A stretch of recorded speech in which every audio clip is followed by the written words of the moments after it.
मजाज ने कहा था कि तेरे माथे पे ये आंचल बहुत ही खूब है, लेकिन तो इस आंचल से एक परचम बना लेती तो अच्छा था। आंचल से परचम तक का सफर तय करने वाली खवातीन में जिन पर मुल्क और कौम को नाज है, उनमें एक अहम तरीन नाम मोहतरमा हरजोत कौर साहिबा का है। आप जिस महकमे में रहीं और जो जिम्मेदारी आपको तफवीज की गई, आपने उसे इस खूबी से निभाया कि खुद खूबी भी अपनी किस्मत पर नाज कर उठी। आपके ताउन का शुक्रिया अदा करते हुए हम ये कहते हुए इजहार ख्याल की गुजारिश करते हैं कि हमने भी हवाओं से ये शर्त लगाई है, बुझने न उसे देंगे जो शम्मा जलाई है। भरपूर तालियों के साथ जनाब हरजोत कौर साहिबा का additional chief secretary department of art and culture and youth department तशरीफ ला रही हैं। इस्तकबाल कीजिए।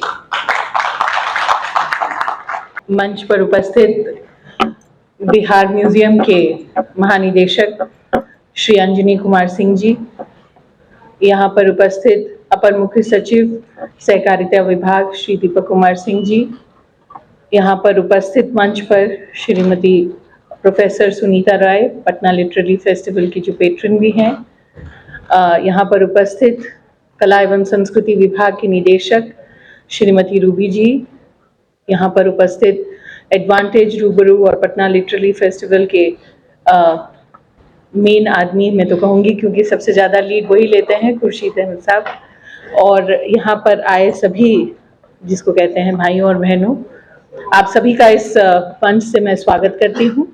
कला संस्कृति विभाग एडवांटेज रूबरू और पीएलएफ के साथ हाथ मिलाने जा रही है ताकि हम लोग पूरे साल भर इसी तरह से कुछ ना कुछ कार्यक्रम करते रहें।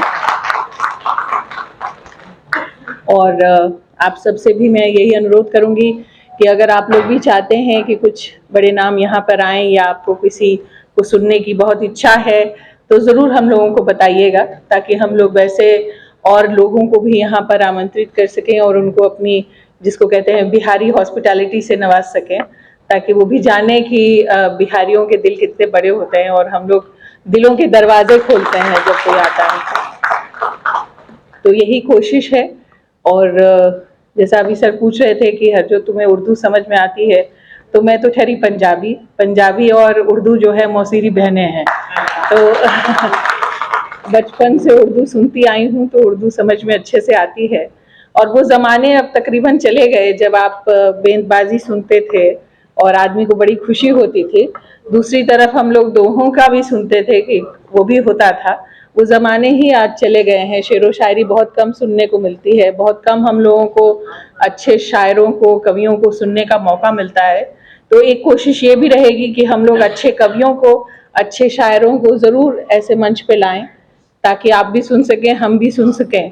और जैसा अभी डॉक्टर साहब से हम लोग बात कर रहे थे, मेदांता के डॉक्टर रविशंकर जी से, कि इस मौसम में जब ठंड बहुत ज़्यादा होती है तो बीपी थोड़ा बढ़ने का तवज्जो रहती है।